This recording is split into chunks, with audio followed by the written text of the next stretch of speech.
Welcome back to Ruminations, hosted here on the Lords of Lore podcast network. I'm Matt, I'm Luka. and we are excited to break down The Fires of Vengeance by Evan Winter, Book 2 in the Burning. Listen, man, I'll tell you, yeah, I'm actually in suit as well today. Oh, you bought it? Yeah, Nice. I did buy it. I went on a book date recently, and I was like, I should buy something. Mhm.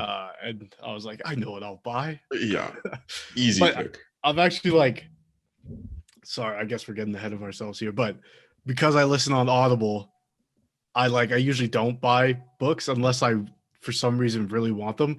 And one of the coolest things about this, I just discovered that there's like a glossary at the back of the book. Yeah. And all because I listen, there's all these like really awesome names like Nkundisi and Isikolo and all that stuff. And I'm like, man, when I'm like writing my notes to do these shows, I'm like, man, I hope I'm spelling this right. I have no idea. So it's been cool to see the glossary. I was searching for a map, but no luck in this book. But I think in Rage of Dragons there is one, right? No, there's a map here. Oh, what? Which page? It's right before. Sorry, everybody. The title of the book. Man, I just fucking how did I miss that? Like the whole thing. It's like right after the dedication. Oh, it's after the dedication. Yeah, it's the same map as in Rage of Dragons. Oh, there it is. Oh, that's beautiful. Yeah. I found like a fan made one. Mm-hmm. I think they made it on like Incarnate or something. Oh, right. This is cool to see. Sweet. Yeah, I'm always flipping back to the map and the glossary constantly, and I still forget a lot of the. Yeah, like I was spelling Seora wrong this whole time. I was going Seora. Yeah. But when I saw how it was spelled, I was like, oh, that's so much better. Yeah. It just felt like so much classier. Mm-hmm. Anyways, we should mention up top, we're going to be doing a spoiler-free review of this book first, and then we'll jump into all the juicy spoilers and our predictions and just gushing about how much we love this book. Yes. I guess there's our spoiler review. But yeah, let's get into it. So if you've read Rage of Dragons, you're probably familiar with how talented and how good of a writer Evan Winter is. And so I'm happy to say at least that this follow-up is another masterpiece in the young career of Evan Winter. Absolutely. It's, the fact that this is his first and second book, to me, it's like I said last time we did this, mind-blowing. Yeah, absolutely. It's insane. Like it's a masterclass in fantasy. Yeah. And I think okay, so you have the first book that you write and it's good. Could be a fluke. You know what I mean? And, I didn't think it was, but, there's always that chance that, with all that success, there's so much pressure going into the second one that, you might drop the ball or something. Yeah. And I am just so happy for him and that I got to read this book and it's so not that. Yeah. This is the only book I've read where I've went into the reviews and actually wanted to fight someone. I saw someone say not as good as the first, absolutely dropped the ball. And I was like, dude, I'll fucking knock you out, man. That's insane. Yeah, I don't know. They must have been having a bad day or something because they are totally wrong. Yeah. I just think this is such a great sequel to Rage of Dragons while being its own part of the story, not just where are they now type of thing. Yeah. And it doesn't feel like, oh, this is the second chapter of this story. It really feels like a natural progression. And I feel like in a lot of not just books, but movies and shows as well, when you get to the end of a season or the end of the first in a trilogy, we get to the second and everything that happened, we're all aware of, but it doesn't seem like it factors in as much. You know what I mean? Like if you lose someone in the first book, let's say, in the second book, it's sort of just mentioned, but I feel like in this one, you feel every time someone gets brought up that's no longer with us. Yeah. It's like, you see the grief in everybody around and it's heartbreaking. Yeah. It's like just as raw as it was when it happened in book one. Yeah. There's a quote. I don't know if I wrote this one down, but I think it's there's a character in here, again, no spoilers. But she's a priestess of the Saw. And she says to our protagonist, Tal, I'm also grieving with you. Or maybe it's Tandy who says it to him. I can't remember, but and he says like he appreciates that makes the grief a little easier to bear, type of thing. And they're in a heated conversation at the time. I won't say why, but a pretty big revelation happens prior to, and there's sort of, a bit of a disagreement or confusion between them, and just them acknowledging that like, hey man, this is shitty for everyone. Yeah. It just, oh man, it's heart-wrenching. Yeah. I think that was Thandi, if I remember. Yeah. Remembering the part correctly. And I'm pretty sure it is now that I think about it. Yeah. I always read her name as Thandi, but I don't know. How is it in the audiobook? Like, how do they say? In the audiobook it's Tandy, but okay. Yeah. Oh, did you listen to the audio for this one? No, I read it. Okay. The guy, maybe I'll butcher his name here, Prentice Oniyemi. Holy man. I said this in our last Rage of Dragons. I love this guy. I don't like, he's so good at differentiating characters. A lot of times what I find when I'm listening to audiobooks, they're doing a very good job, but you sort of have to really pay attention to what's being said to know who's saying it, because their voice doesn't change at all. Yeah. And like, just the way he does, like, even like the women in the story, like, oh my gosh, it's like, this guy is so talented. I'm surprised he isn't working like everywhere. Like, he should be in everything. Any sort of voice acting or readings of any kind, hire this guy. So talented. But yeah, so avoiding spoilers, what were maybe some of your highlights or things you would tell somebody who just finished Rage of Dragons? Just in terms of like how this book builds on Rage of Dragons, it's like essentially takes everything that was fantastic about the Rage of Dragons, carries it forward, and then continues to build on that foundation, slowly expanding the world as this book goes on. Like book one was all about Tao's journey, and this one continues that, but like, because of his, if you've read the Rage of Dragons, his current position in the society, like, given his new position and responsibilities that come with it, like, he's now facing a broader and broader perspective of the world, and like, you really feel how he's also like, holy crap, like, like, this is like, the world is so much bigger than what I thought. And the themes continue, but like, they evolve to like, what I would say some people had like some criticism I heard about the Rage of Dragons was that it was like very like, Tao was a very like almost not one dimensional, but like, he had one goal. Like, he was motivated purely by revenge. And then like, a worry would be like that sort of continues, and Tao doesn't really develop as a character. That could not be further from the truth. Like, Tao, like, essentially from like chapter 1, he's like already a changing character, and like, changing his views and things. Like, it just beautiful. I really want to get into that specific point, but I want to avoid spoilers. So we'll circle back to that. But yeah, agreed. Not just his new role, but coming from where he did, going to where he is now, and not just how he feels about it, but how the world sees someone. This is a rarity, I guess you could say. And just him reacting and having to, constantly be, told he shouldn't be where he is, type of thing. I don't know. Again, in that review that I saw, that was like no character development at all, and I was like, which book did you read? Yeah, what are you talking about? Yeah, I couldn't. There's even one point, the minor spoiler here.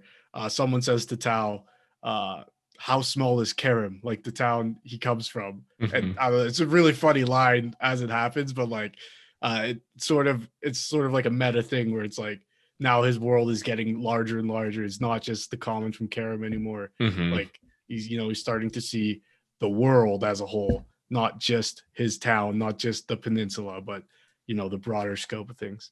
But yeah, I think so. I will stamp this with the masterclass, 10 out of 10. Yeah. If you read Rage of Dragons and enjoyed it, this is a must. I mean, you probably already have. You're probably here for the spoiler talk. Yeah. To hear us gush about it. And if you haven't read it, like, get your life in order and read it. Yeah. This is the next big thing, man. It is. Like, this could be like a new universe of like if a movie studio got hold of this, it would be the next universe. Like it'd be a universe of movies. Yeah, I almost selfishly don't want a movie studio to get to it until it's over. Oh yeah, I agree. You know what I mean? Yeah, I agree. But yeah, okay, so let's get into it. Say it very clearly. Here come the spoilers. If you don't want this book spoiled for you, bookmark this video or put it in your favorites and come back when you're done so you can enjoy all the juicy details we're getting into. Hell yeah. Let's get into it. So obviously we said Tao starts off, he's now the champion of Queen Siori.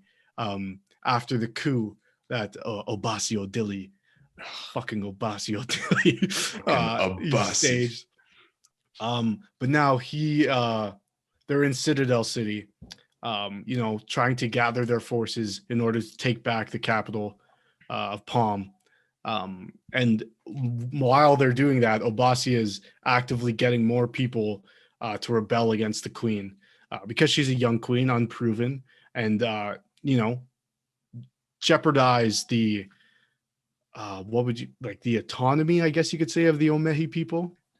Yeah, I think he was saying essentially she wanted to make peace with the Zadine, which the royal nobles and the high nobles and greater nobles were obviously against because their entire way of life is founded on being better than someone else. Which maybe we get into that now, learning the history of the Omehi people, which is actually two different types of people. Yeah. Another really cool thing in the book is there's a visual breakdown of their society. And to see all the casts. But we learned that these were two different groups of people, the Omehi and the nobles. And they only came together when they were both, facing certain death from the call, which is a mysterious force we haven't truly seen yet. We've only heard these silver-skinned beings type of thing. But the nobles have always been how they are. This isn't it. It almost feels like in the first book, it felt like systemic oppression. You know what I mean? Which founded and very well documented based off the caste society that they have. But that reveal here being that they are essentially, I wouldn't say better, but they're physically superior. Right. Yeah, there's a great quote. Tao says, if a measure of a man was height, nobles are taller. If a measure of a man was strength, then nobles were stronger. But he knew that was decided, what was decided that needed to be measured, right? And the chosen things in which they had already had an advantage. So the nobles, they just at one point said this matters and that doesn't.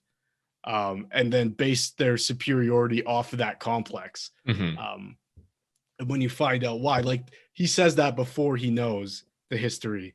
And to see him sort of retract back, not his statement necessarily, but to look back at how he felt about it before and how he feels about it now, nothing really changes for him. It's more of an explanation of why they because you could see it as they're just bad people. And they've just been built up this way to think they're superior, but there's reasons why. And we discover this let's backtrack. I'm getting ahead of myself. So basically through, plotting and stuff, they realize that they'll need to eventually fight Obasio Dilly. Before that though, they Kana, who was sworn to the queen in Rage of Dragons. Right. They decide to intercept his father, who is after their battle. They've negotiated a sort of truce, but it won't hold for long. So before, oh my gosh, that conversation between, I can't remember the general's name, but basically there's a group that make a ruling council without the queen's consent. So the queen brings her vizier Naya, and Tao and his boys, they show up and they sort of try to initially they've come to be civil and negotiate, saying you can't do this stuff behind closed doors.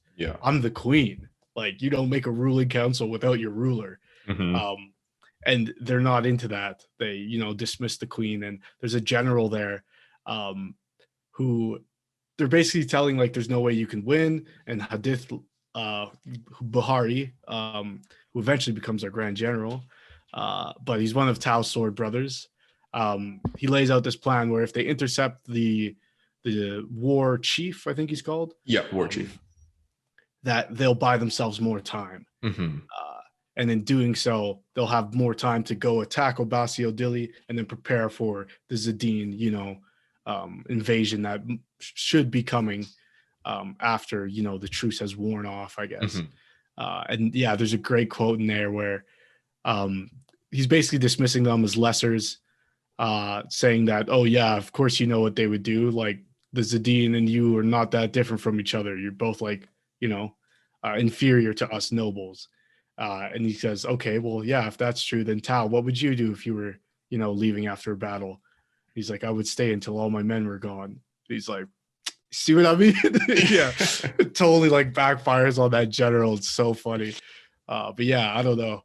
That scene alone, just like our characters that we're following, like that's the first time they ever have to like, uplift themselves to be like the dominant in the political scheme of things. Yeah, it was like the first like political scheming you've seen, which continues throughout the whole thing, and it sort of like sets up the odds they're facing with their own people, like not even discounting the Zadine. Like they needed to kill the war chief because they needed the time to even settle their own their own society. Man, but that scene when I think that's the wildest thing about this whole book is all the ground you're gaining is also working against you. Yeah. Because there's this threat in the Zadine, also a threat in the Call, which is way worse by all accounts. And the fact that we're killing our own people to try to be stronger is just like, counterintuitive. Yeah. But that first scene, like right from the start, you have that battle where they intercept Kana's father. It's like so sad, so just heart-wrenching. And it's like, it's funny. I'm not funny in that scene. Like when it was happening, like I genuinely did not want him to have to fight Kana. Like I really didn't want to see that. Yeah. But then seeing the result. Sorry, go ahead. No, but like seeing the result after, and like how Tao becomes essentially the thing he hates most. Yeah. Like he becomes Kana's Odili essentially. Like exactly. I think I wanted to say up at the top too, like this book is dedicated to Evan's father who passed while he began writing this. There's a quote I want to read out too.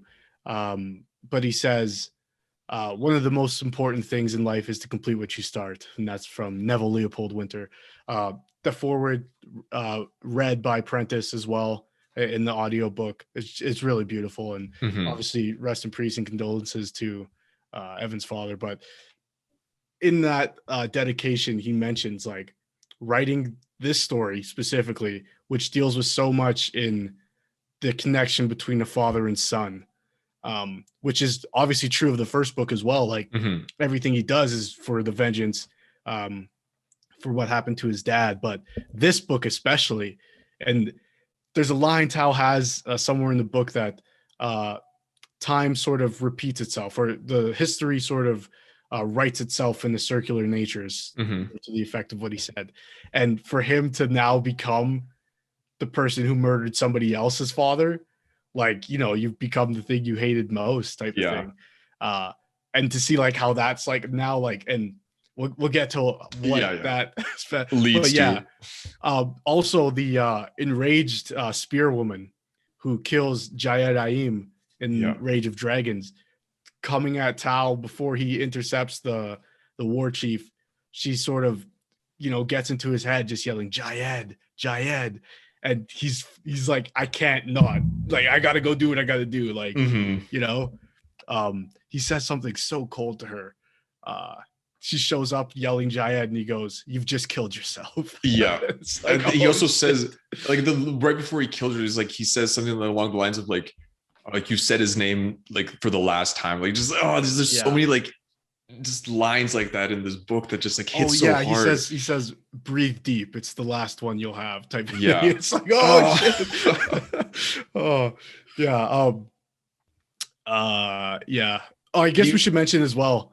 Uh Throughout this whole book, Tao is dealing with a serious injury. There's an assassination attempt on the queen. mhm. And they're using dragon's blood coated weapons and blow darts specifically that hits Tao as he's covering Naya's daughter, Chibiye, and priestess Hafsa, I believe. Yeah. So he shelters them, and in doing so, he takes this, and this poison kills people fairly quickly. I think they're able to cut some of the wound away, Mhm. but the pain, Hafsa says the pain will always be with him. It'll get so bad to a point where he would wish he was dead. Yeah. And he Essentially, like goes, they cut out the most of the wound, yeah, and then but they couldn't get the blood, and she wanted to amputate his leg, which he and did he was not like, allow. absolutely not. Yeah. Yeah. But she did say since they didn't get all of it, the blood will slowly like disperse through his body, maybe not killing him in that process, but like it'll essentially endlessly torture him. And throughout this book, he is like not okay at any point. Like, Yeah. like he is constantly limping, like to the very end of it. Like he can barely walk normally. Like, Yeah. So that was a that big combined though with the what did they call it? Like he's seeing demons basically. yeah. Yeah. There's, and it's not very clear. By the end of the book, it becomes even more vague, but Yeah. he's really seeing demons in what do they call the material plane? Umlaba? Unlaba, yeah. He's seeing demons from Isiogo in Unlaba, and at first everyone's like, dude, you're losing it. Yeah, the first time he tells Hadith that he was attacked in the stables. Yeah, it's a super funny scene too. They're just like Tao, and they like sheathe their swords, and he's like, no guys, I'm for real. Like, yeah. They all like draw their weapons, like, where is Zadine? Like, no, not Zadine. Demons. Then it's like, oh. yeah, and he's like, he's out of breath, so he can't explain himself, and they're just like talking over him. They're like, get under the bridge. We'll have better hiding here. It's like, yeah, no. So dealing with that and his actual physical injury, and in that the dragon's blood, like that poison, drives people mad. Yeah. There's sort like it's on multiple levels. Like sometimes you don't actually know if what he's seeing is real. Yeah. And we'll get to that later as well, because there's some cool reveals that happen there.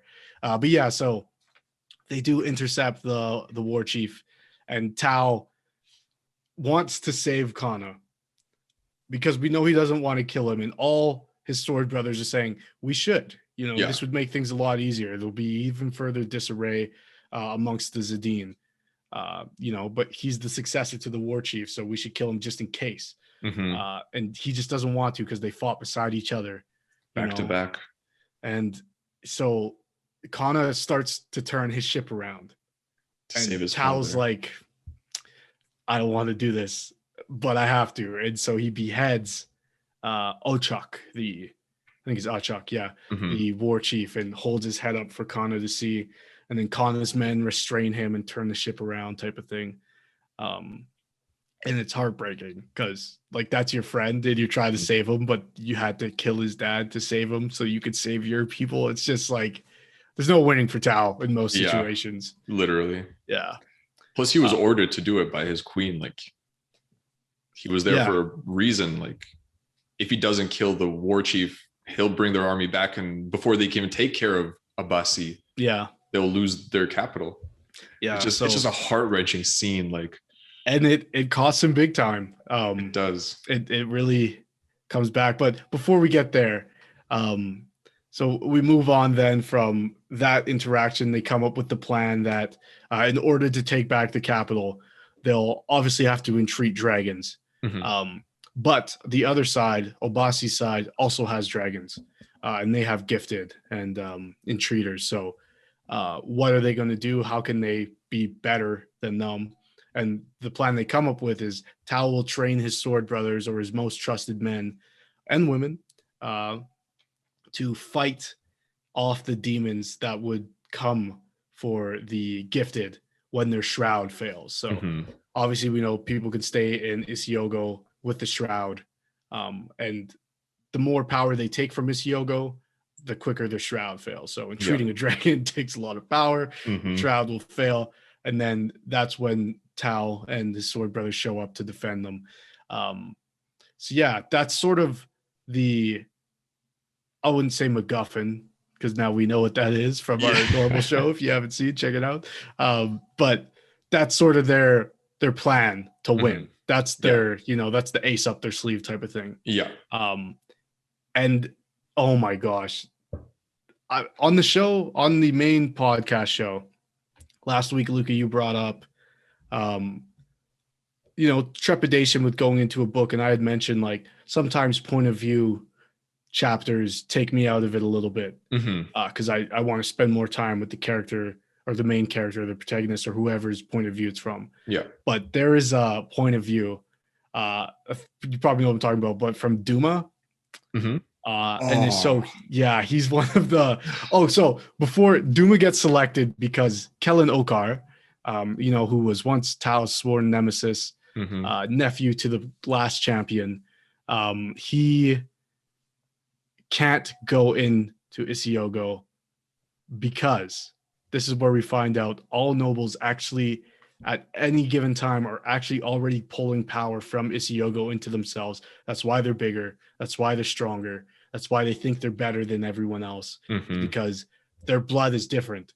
And so in the past, when the Omehi people tried to warn them about the call coming to attack them, they said blood will be shown, and when it is, you'll see that we're better. Yeah. It didn't pan out for them, but that's what they truly believe.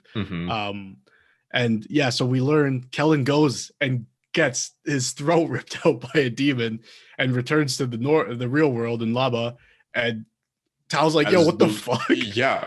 And there's the scene where like it really happened, where they're about to enter Isyogo and Thandi's running to them, like screaming like no, and then Tao being essentially irritated with her because thinking like the Queen Center like overlook their training or whatever. He like ignores her and goes in with everybody.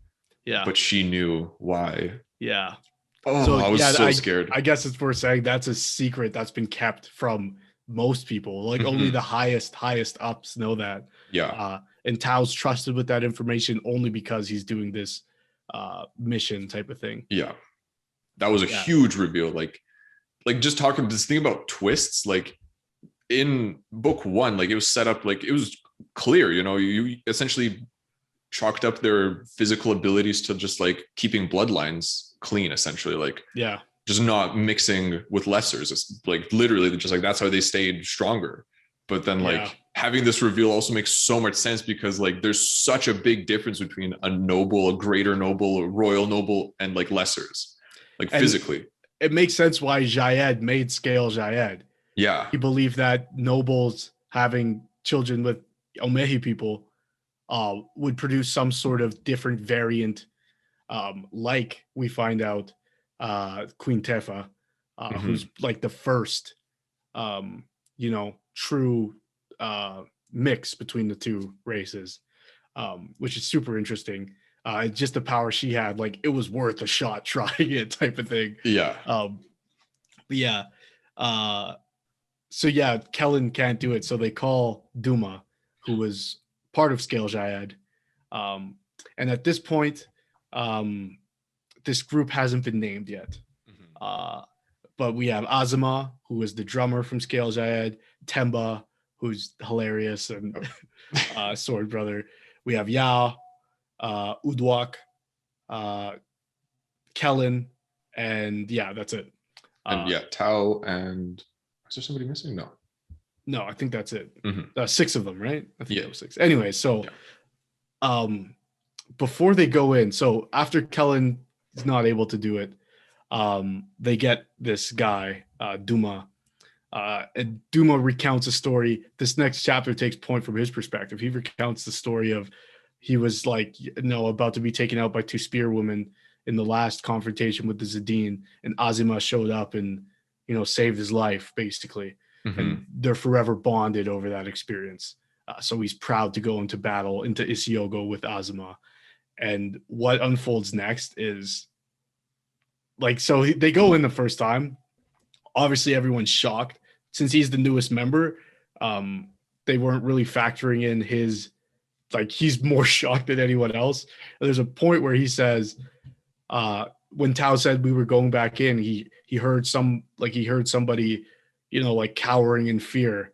And then he went to go take a sip of his water and the sound stopped and he realized it was him. Yeah. Like, out of body experience. And then they go back in and, oh my God, I don't know, maybe you want to take it from here. Yeah. So they go back in and again, everybody dies because they just started their training. And essentially that's the training. You fight until you die. This is the only way to leave Isuhogo is to die or to leave before you're attacked, essentially. Yeah. So Duma, you see this all from his perspective. You see him fighting, and then next thing he knows, he's on the ground fighting a demon, and he sees a demon lunging at I forgot who it was. It might have been Ya even. I don't remember. Yeah. And then he springs up and to save his sword brother starts hacking this demon down, only to so before that too, though, when he goes in that second time, he doesn't just get attacked by the run-of-the-mill demons. He gets attacked by this demon lord with a sword similar to Tao's, but its bastard twin, bone hilt and dragon glass. The first time we see a demon carrying a weapon. Exactly. Yeah. And so he just gets annihilated by this demon lord, and returns back to Unlaba and sees a demon attacking Ya. And like you said, goes after him. And then he hears someone call his name. Like this, and he looks over and he sees this demon lord call his name and start walking towards him, and tries to grab him. And then he realizes, okay, I'm in Isiogo. The quickest way out of here is to kill myself because that's, like you said, that's how you get out. Yeah. So he pulls out his dagger and stabs himself in the chest, and the demon lord tries to stop him, and he stabs himself again and falls backwards and smiles up at the demon. And I think I wrote this down just because it was so sad. The demon's face fell apart like a city of sand struck by a wave. It fell away, and in its place was Tao. And so he comes to as he's dying, and the demons vanish, and he's been in Laba the whole time. And what he thought were demons were Azima and Tao. And the last, oh my gosh, it's described as the last beat of his broken heart. And it's just fucking so sad. I cried. He's like looking at the lifeless eyes of Azuma, like the guy who saved his life like a week ago, and he's like, fuck. And then even it's like, and as he's dying, essentially, like I think it's something along the lines of like, and he was like left damned, like like that was his like last moment, and it's just like as he went into the dark, God, the last beat of his broken heart. Like the last thing he saw was like the demon he cut down was actually his closest sword brother. Terrible. But such an effective use of the point of view break or chapter. Just like we're there with all the characters we've been following the whole time, but just to see it from someone else's perspective, and then to throw in the demons and being like, well, and then you realize, oh shit, it's Azuma. Like, terrible. It was heart-wrenching. But since you brought up the point of view, there was another chapter before that where we got a Hafsa point of view. Right. Which was also super interesting. And I'm having trouble remembering what it was. She was in the infirmary. And was that the scene where the assassination attempt happened on the queen and she went to go save Tao, like his leg? You're absolutely right. It's from her perspective. And it's the first time she sees Tao, and she's describing him as like a demon. This is one of my favorite lines. This is just how good Evan Winter is. You're probably going to cringe at this because this is disgusting. His voice, a rasp that scraped down her spine like a rust-pitted scalpel. I just I hear it. I was like, oh. Well, it's just like painted like the picture so cleanly, like of how people view Tao. Just like, oh, I hate being around that guy. But also super effective use of the point of view too. And there's another fantastic one at the end of the book, which we will get to. Yeah. Oh, yeah. Yeah. Oh my God. It's so juicy. So we're seeing how difficult it is for people to do what Tao did in the Rage of Dragons. Like this, he truly is like a special type of, I guess, common psyche almost. Like, just because he was broken so much by his father's death.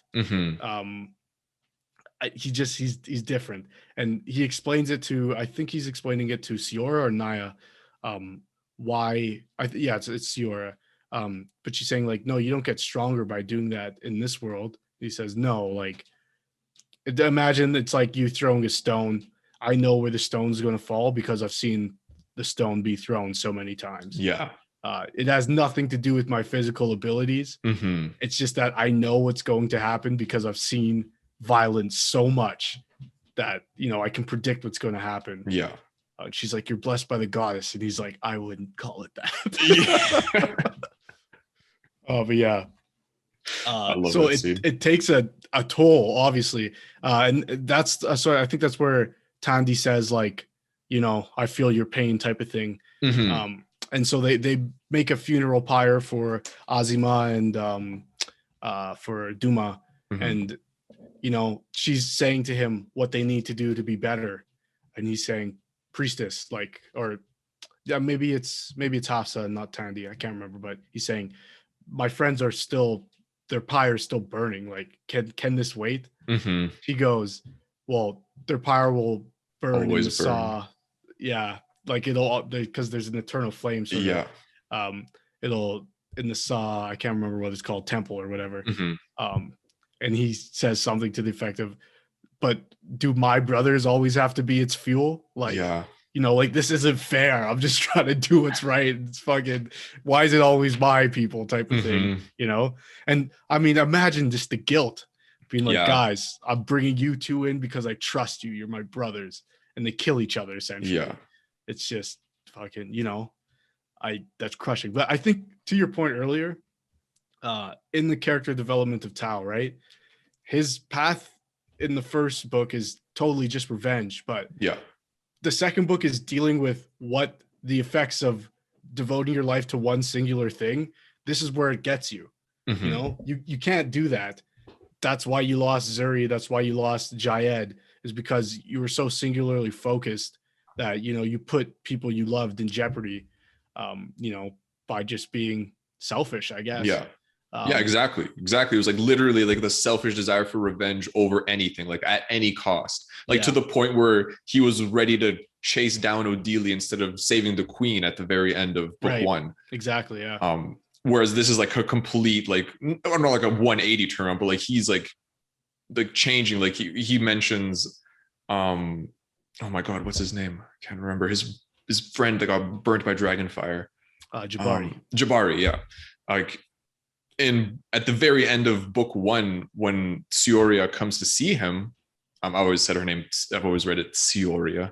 But like when she comes to see him, and it's Naya who says to her, like, how is his friend doing? And she says like he hurts. And like Tao doesn't come see him. And then like right at the start of the book, it's like Tao's like reflecting on the fact that he hasn't visited Jabari and like in days and days, and like he's avoiding it. It doesn't know what to say to him, and it's like afraid to see him. And it's like now he's actually like processing the result of all of his actions from book one. And he goes, so actually, speaking of Jabari ends up replacing Azima, or at least Duma, I would say. Yeah. In the circle. Because your physical body again has no effect on your soul in Isiogo. So Jabari, in his, you know, bedridden state, completely burned, just suffering. I think he says at one point, every moment is agony. Yeah. Tao, like Tao goes to his bedside and explains it to him. Jabari can't even respond. All he can do is squeeze Tao's hand to say like yes. Yeah. And Tao, you know, tells him how to get to Isiogo, and they go together, and that's the first time they were able to talk, basically since Tao had to leave Karam. Yeah. And so they finally get to talk, and at this point Jabari knows Tao murdered his brother, and doesn't forgive him for it, even though his brother was a piece of shit. It's still his brother, you know, which is fine. But yeah, he explained like, Tao, I'm never going back to Inlaba. Tao's like, that's not how this works. Like, they'll come for you. It doesn't matter what you do. Like, look at yourself. You're glowing. He's like, I'll hide. He's like, you can't. And so they fight demons for a couple hours, and he eventually goes back. But at one point, Tao says, "I should have come more often," and Jabari goes, "Yeah, you should have." Like Yeah. he doesn't let him get out of it. He's I just know. like, Their interactions throughout the whole book were so interesting. Like, because you can understand Jabari so much. Like he was born as he was a lesser noble, so like he had his role in the society and stuff, and then finding out that Tao murdered his brother, and then regardless of all of that, he still fights with him at the end of book one just to be entirely burned alive by dragon fire, barely surviving, and now living in agony. Like that's the thing too, though. I feel like Evan Winter did such a good job at like. Obviously, that's a terrible thing for someone to go through. mm-hmm. Like, you don't feel bad for Jabari when it happens. Like it's sort of like shocking and like awful, but like on an objective level. But Jabari totally fucking betrayed Tao in the melee. Mm-hmm. Yeah. Like, the night or whatever it was before. Mm-hmm. So it's like, man, fuck this guy. Like you were supposed to be brothers. And that's before he even knew he killed his brother, right? Yeah. Like, he only learns that because Tao tells him when he thinks he's on his deathbed. Mm-hmm. But yeah, then I guess it's also worth mentioning that I think maybe it's before or during their training, the prisoners that they caught, the people who were making that council without their knowledge, they jail them and then they escape. They have sort of like informants and operatives inside that break them free. And they go after them, and eventually they do catch them. Sior actually entreats their horse to slow it down, Awesome. and makes it thinks it's like injured. It's a really cool use of the power, but then they end up fighting that group. So it's Gifted, and I think two Nglovu, and then obviously the general. The general ends up killing a drudge, which is the lowest you can possibly be in this society. Yeah. They're indentured servants basically. And Tao says something to all the other drudge around. He says, "I should have been there. I should have been able to save him."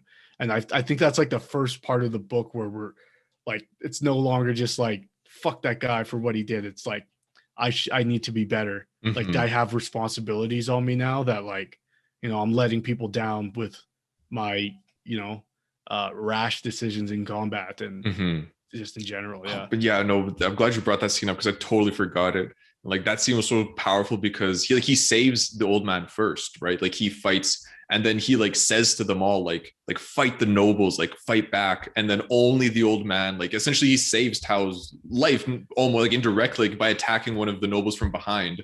Yeah, so I turns think, and cuts him down. The Gifted, Mirembe, I think her name is. She entreats Tao, and she did it before when they first, confronted them, and he was powerless. And so I think Naya's there too, and they have some sort of battle going on, but the timing won't work out. They're going to lose.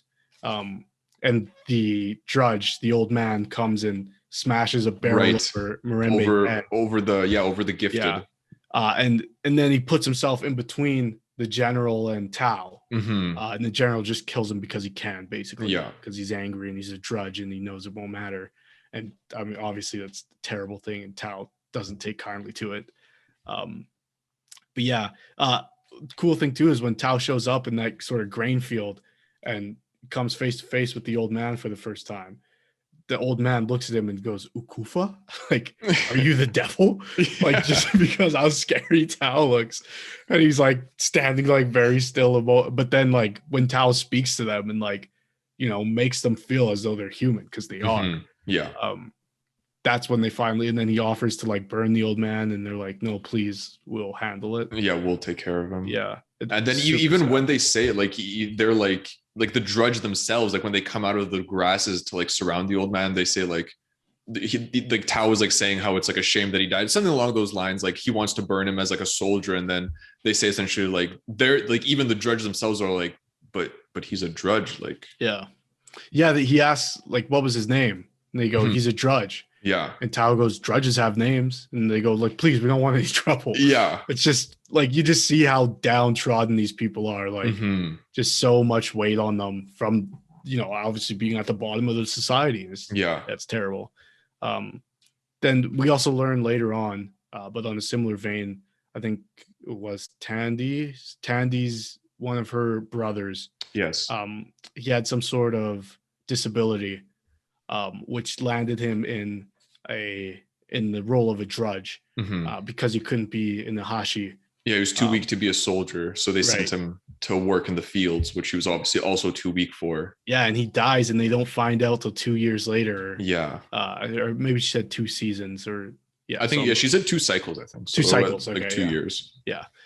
So yeah, like just like there's these people are like the lowest of the low, and it's terrible. So to see them sort of rally behind Tao, and because nobles have the blood that makes them stronger and taller, it's very easy to pick out when somebody's not. Yeah. So to see Tao in this, the champion's uniform, if people who are watching on YouTube can see behind Luka, that's Champion Siori, but similar sort of garb. The black and red leather armor, and the oh man, there's dragon such a cool blades. When he's fighting the Inglovu in this scene, and they try to like reach up and grab him, and they just slice their hands on like the dragon scale. It's so cool. Yeah. Obviously, Tao murks them. As he does most. And then going back to what we were talking about just after the Duma scenes, that's when Tao's unit gets named, which is one of the most powerful scenes. So it's a little bit later on, like it's even after they go. Right. No, yeah, you're right. It's later, but I have it listed down as one of the moments that made me cry because like I knew it was coming, but like I didn't think it would be exactly what it is. And like just hearing it, I was just like, fuck, man, that's so nice. Obviously they're named the Aim after Jayed Aim. I just it hurt, man. Like, it did. Just like the reverence Tao holds for him. Like you took a chance on me and now I'm here. Yeah, but even before that, like, how Queen Soria says like Tao, this is scale Solaran. Yeah. And then he says we are not of Solaran, like we are all of Jayed. Yeah. And then he says like I know what we will be called, and then she says like you honor him with this, like speak it into existence. Yeah. Oh man. Ayim. And then every time he says it, like there's a scene at the very end which I will just jump to just to say the one line he says, like when they're actually in Isihogo, and like that line, like Ayim, like nothing passes your blades. Like she has a line to that same effect during that scene. The gifted that she's forming the hex with, they're not aware that the Ayim will be coming with them to defend them, and that they're supposed to let their shrouds fail. And she says, when our shrouds fail, we won't. And then they go, and I'm like, oh my God. And they're all just like, as your will be done, my queen. Like, I sign me up. Your will, my destiny. Yeah. And they all speak in unison, the women of the hex. It's so cool. But yeah, where were we? Last thing we talked about was just after Jabari joins Scale Ayim. After Duma and Azuma have their, tragic ending, new people are forced because we need at least 6. And so they recruit both of the queen's handmaidens, who are like these really cool fucking like low-key assassin bodyguards. Reminded me of that episode of The Witcher with the gold dragon. Yep. Those 2 women that are with him. Yeah. That's like what I was picturing the whole time. I was like, oh man, they're so cool. Yeah, they're so cool. And I love I think it's Ramya or Aset who have like the back and forth with Temba all the time. Yeah. It's so funny. I think it's Ramya. Yeah. Ramya and Temba. Yeah. Yeah, because the other one, I think, so Aset then is always like, come on, like he's an idiot. Like, stop engaging with him. She just roasts him all the time. At one point he says something that she's like, thank the goddess that she would be so kind to give the most unintelligent beings the ability to speak or something. It's like so savage. But yeah, anyway, so they join the Aim, and as does Jabari, because he can. And in doing so, it becomes like this mind over matter thing for him. So even though his body is in like a terrible state, the more he goes into Isiogo, the stronger he becomes in the real world mentally, and just wills himself past pain. Yeah. To the point where he becomes like this disgusting specter Yeah. shade of a man in a hood, Always. all like standing crooked and Yeah. it's so gross, flaky skin falling off of him. Yeah, super nasty, but like so well written. Like all the members of the Aim are so like distinct. Yeah. And then I also want to bring up while this is happening, and in that attack on the war chief, Hadith gets injured. Yeah. Almost fatally. Yeah.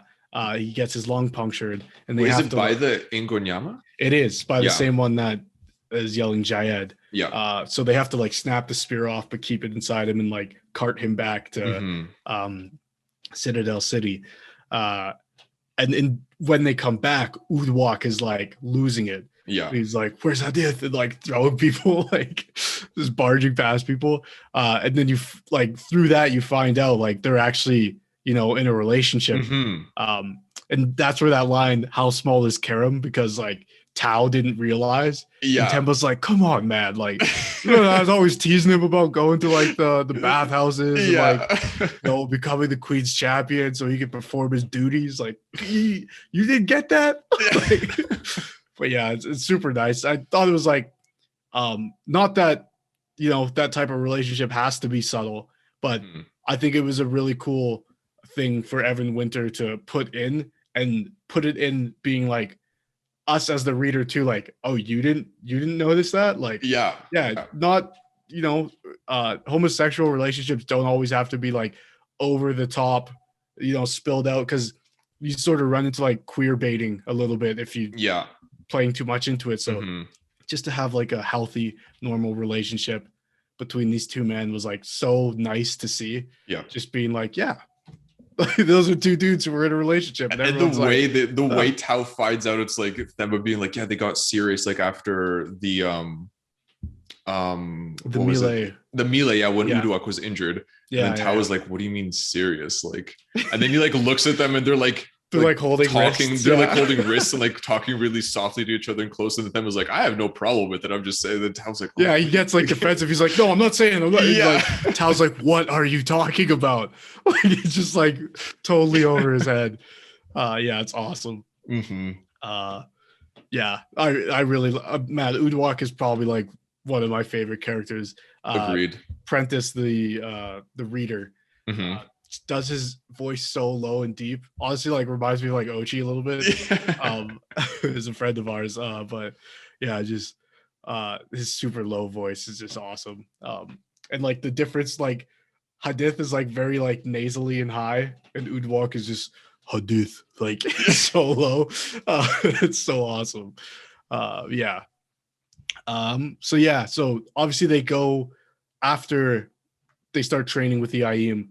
They have to go to all the fiefs and all the like the hamlets and stuff and re-establish that Queen Siora is the rightful queen.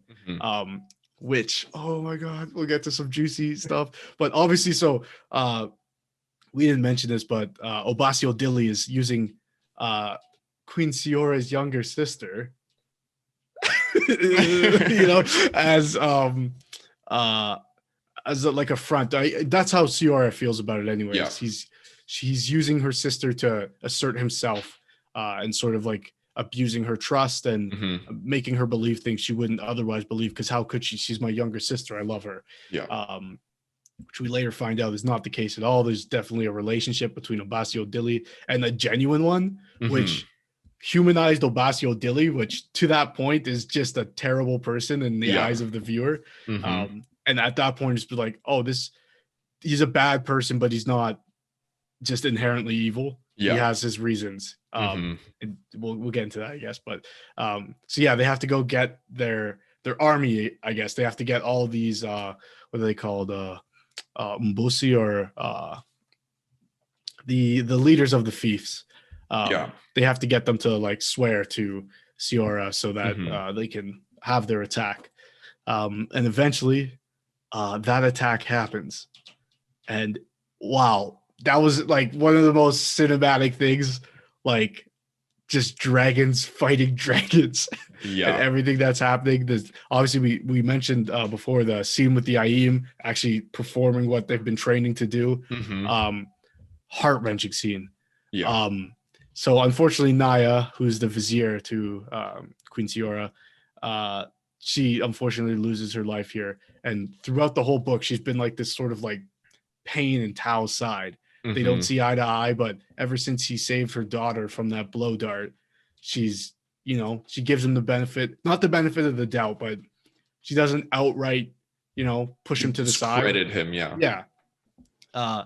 And man, that scene where her shroud fails, she can't leave Isiogo, and all the other Aim have gone, and so it's just Tao and Naya, and he's like, "I'm not leaving you." Yeah. And she's like, "Go, like, there's nothing you can do," and he's like, "No," and he stays until like he can't stay anymore. I think she dies first, if I'm not mistaken. That's where he fights the sword wielding demon. Yeah. And he doesn't see her. He dies before her, but he hears her starting to be attacked. Right. Oh yeah. That's right. Yeah. So like he's he gets like just like mangled by this upright humanoid demon with no eyes.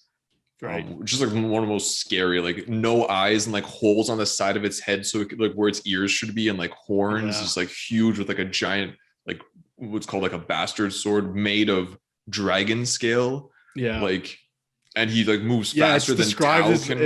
It looks like it was pulled off the back of a dragon, like bone and everything. Yeah. And like he just like, destroys Tao and then like impales him on his sword, and like Tao slides down the sword, and like as he's dying, he sees the demon like essentially command the other demons to attack Naya. Yeah.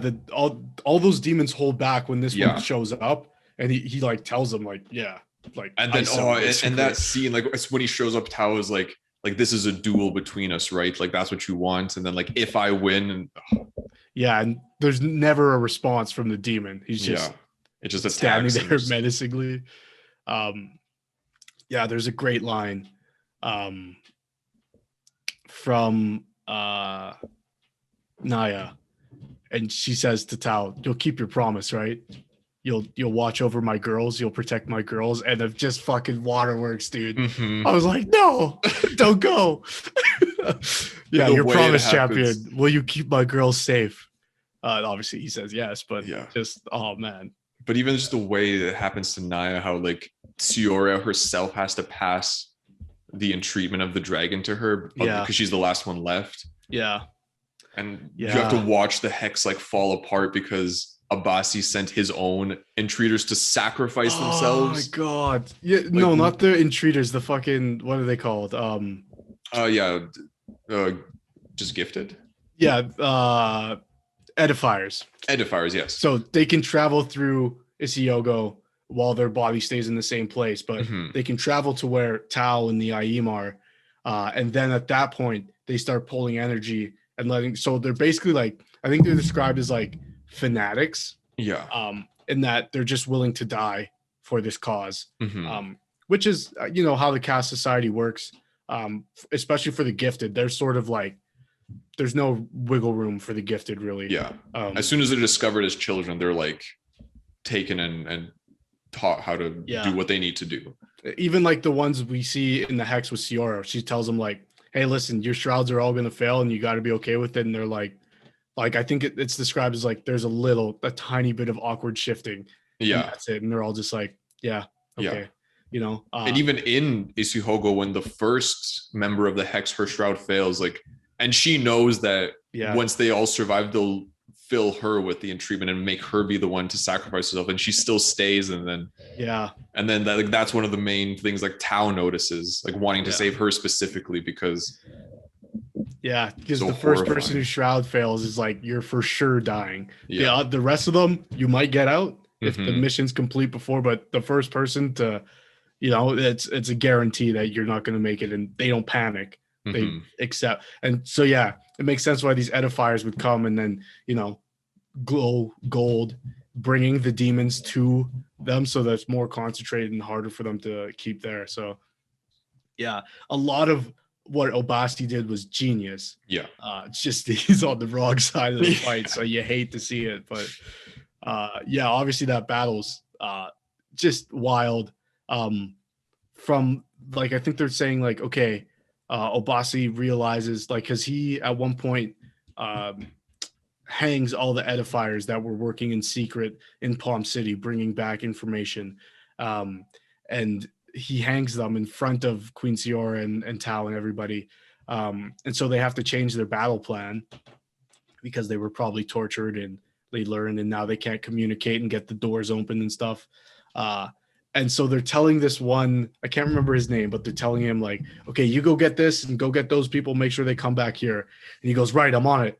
And then fireball, he's incinerated. It's like he was there 1 second and he was gone the next. The general, you only meet him, like his name starts with a W, I think. Like you essentially meet him like and like he's introduced as like Hadith's one of his most trusted men that he's like he respects and like he's a good leader, and they send him and as he leaves the tent, like dragon fire hits, and so and Tao sees him just get incinerated to nothingness, and it's like, and just the like I think in a lot of other fantasy projects, dragons are not powerful enough. Like obviously, like you and I, we play D&D. They're like one of the strongest things you can fight. But even like Game of Thrones, you know, a lot. Some of the complaints were like how easy the dragons were taken out. But in this book, that is not the case. No, these things are death machines, and it's this. I think the one Siora is entreating is called Black Wrath. Yeah, that's the name Tao gives it as he's watching this all unfold.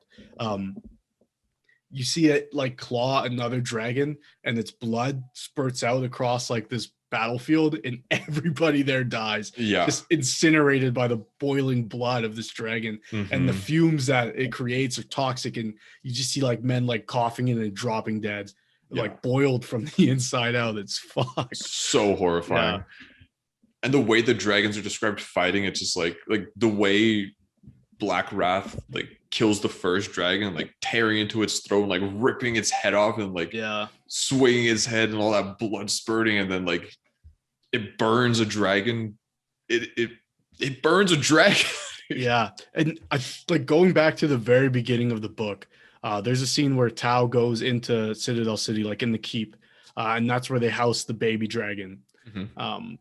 And he goes like he gets very close to it, like he's within arm's reach of it, and it's like burning the flesh off his cheeks. And he's saying to the dragon like, I wish it didn't have to be like this, like I would free you if I could. He feels sorry for it. And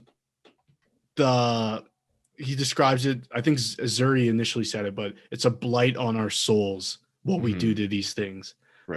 We'll never be forgiven for, like, he doesn't understand how if there's a goddess, she would ever forgive what they're doing to the dragons. And that's, you know, even like we were saying before, like Omehi fighting Omehi, like where are we? What's the actual goal here? You know, this can't be for the good of everyone.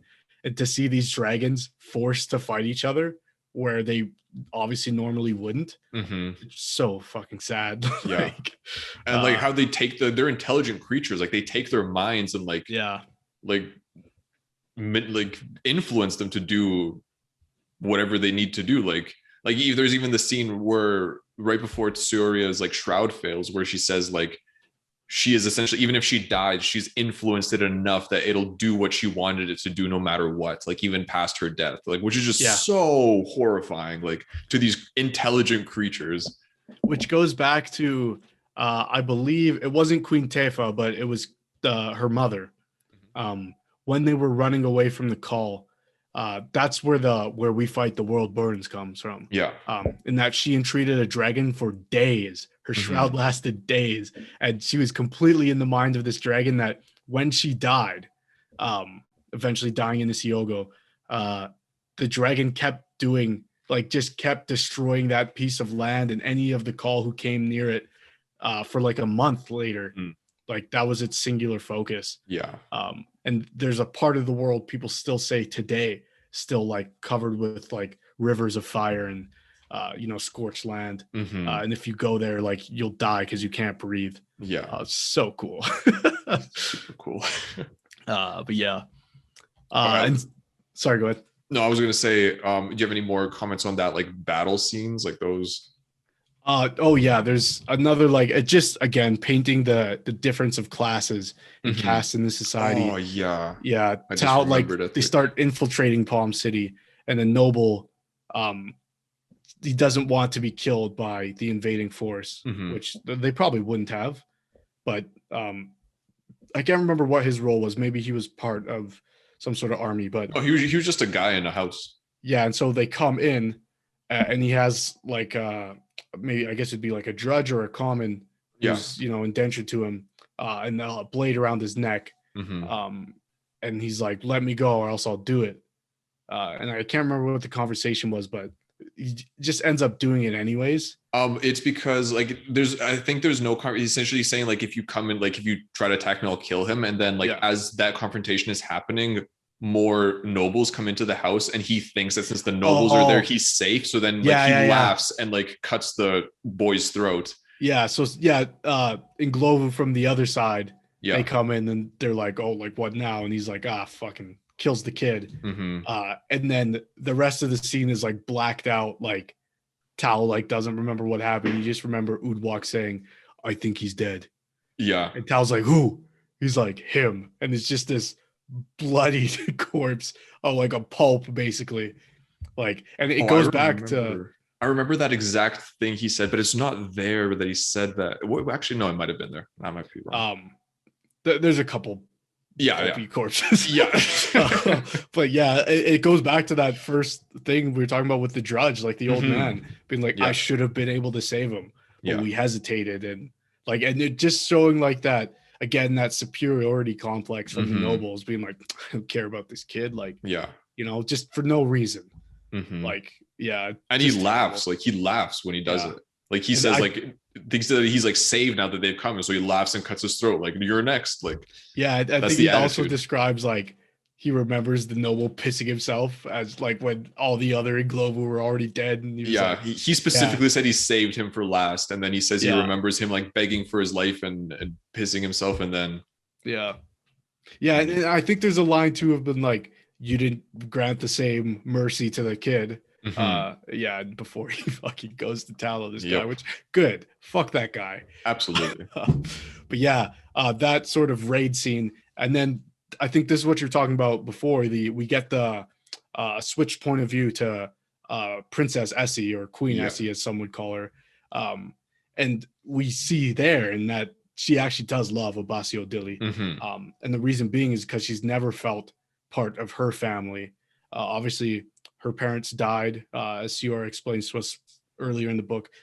They were orphaned pretty young. Hmm. Um, I think their mother got sick and their father died of um, Did he some. die? I think he might have died in the fight, and their I think he mother died in got sick. battle, and Yeah, the mother got sick. Yeah. yeah. Um, and while she's telling that story, like Naya's like crying, like Hmm. because yeah, it's super sad. Yeah. But so yeah, we see Essie's point of view for the first time. What do you think about it? I was like, I didn't see it coming at all. Well, to Yeah, begin with, it was interesting because before that fight scene even happens, Abbasio Dili and Essie come out and they speak over the river.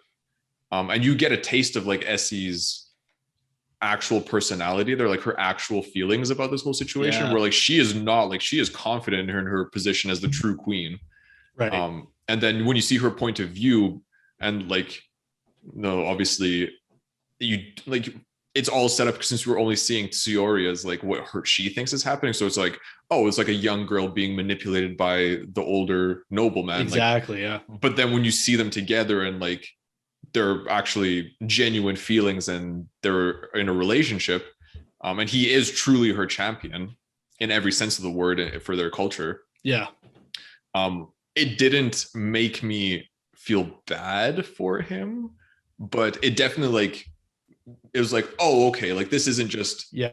an evil person. Like, It wasn't justification, but it was explanation. yeah, Yeah. yeah. And it was like so interesting to see Essie's point of view because we've seen like, it's like, oh, that's my younger sister. That's like, she's being manipulated. She's being this. Like, no. And Like, a lot hold. of what Ciora trying to present to the public is that she identifies as a gifted queen, Mm-hmm. which for the general public, like the nobles and the commons alike, that hasn't happened since Queen Tefa, Mhm. right? Like the first queen that brought them to this new land. Yeah. She was the last gifted, and now Queen Siora is claiming that she too is gifted. Mhm. We find out that's not true at all. All the queens have been gifted from the child of Siori and Tefa, but they use the Shadow Council, which is obviously a shadow version of the ruling council, to hide that from the general public. They didn't want them to know, because that brings about the claim to being a dragon queen, which gives you utmost power. Yeah. And so the gifts of queens were hidden. And I guess this is the big reveal with Essie's point of view. We find out here that Essie is not Siora's younger sister. Essie is older than Siora. She's just not gifted. Yeah. She's cursed almost. Mhm. And there's I didn't notice this until like I just was skimming through the book and reading over like this last scene actually. But there's a point in the book earlier where Siora is telling Tao, we need to return back to Asante, which is the land they were driven away from by the call. And Tao says, why? Like, why now? Yeah. And she just says, because my sister. And so at that time, my thought was, oh, because this terrible thing is happening, we need to, come together as a people again. Mhm. But now putting it into context, it's like Essie is the firstborn queen of the royal family who was not gifted. And Yeah. if they never had Siora, the gifted line would have ended with Essie. Yeah. So that basically that blood from the queen whose name has been forgotten to time, Tefa's mother, the blood from her is now getting to a point where, we don't know how many more generations will actually still have a strong enough bloodline to be gifted. Yeah. And that's bad news. Mhm. That's our salvation, basically. So yeah, that's basically why she's such like an enthusiast of being like the next Queen Tefa and stuff. Mhm. And heart-wrenching to hear Essie's point of view being like, you tortured me as a child. Like it was always, I was never good enough. Mhm. And Siora says, Essie, don't speak like that. And she says, that's not my name. You stole my name. I was Queen Siora. And just like, what? Like, oh, and again, just levels of this fucked up caste society Mhm. being like, oh, like this daughter's not gifted. You're no longer who we told you were your whole life up until now. Well, not even that. They didn't even tell her. Remember, she said, like, remember how mother called us her and daughter before she knew which daughter was gifted to give the right name. Like, and how she, like, once it was time, they just gave them to the priest who sent them to Isihogo again and again to see if they could hide from the demons. And since Essie couldn't, she just was doomed to die again and again. Yeah. And there's another thing about Essie. She hears a voice, right, speak to her constantly, pretty much. At least from the little we see from her, and it's something that Abasi knows of and Tsuria knows of, so it's been happening for a while, obviously. The way I read into that was a possible like demon curse, I guess, and not curse. She was like demon scarred, or how do they call it, when essentially the same thing that happened to Duma. Exactly. Demon hunted, or demon scarred, I think works too. I can't remember what the exact word is. Yeah, I don't remember exactly what they say, but it's like, I feel like that was almost implied. But then again, it's also like Tsuria always says she hears the goddess's voice, right? But Essie actually hears a voice constantly. And it's never like, it's sort of implied that it could be a demon haunting. It was a haunting. Because she went to Isihogo to die again and again and again until they realized she was not gifted. So like, I thought that was really interesting, because it's like Essie's point of view is that Tsuria was like always a cruel sister, and like she always put her down, saying, you'll never be queen, like you're not gifted, you'll like, that's not your place. Oh, I didn't even think of that. Like, are you saying that you think that didn't really happen and that it's that voice in her head? No, I'm not saying that didn't really happen. Oh, okay. What I'm saying is, like, from our perspective up until that point, it's like Tsuria is good and she hears the will of the goddess in whatever way she interprets that. But then we have the other, her twin sister, who actually hears a voice Um, although her, I wouldn't say that I just thought it was interesting, like that juxtaposition where like you have one sister that's like zealot, like essentially like a zealot of the religion, and Essie being like the opposite, who actually hears a voice. But I don't know that it was supposed to be like implied that it could be the goddess's voice, just because the voice she hears sort of reacts to whatever she's seeing, like especially when she sees Tao, for example. Oh yeah, again another point of view where we get like, who is this demon man who wants to kill the love of my life? God. Yeah. So my favorite scene was the Essie point of view. Like that was my favorite part of the entire book.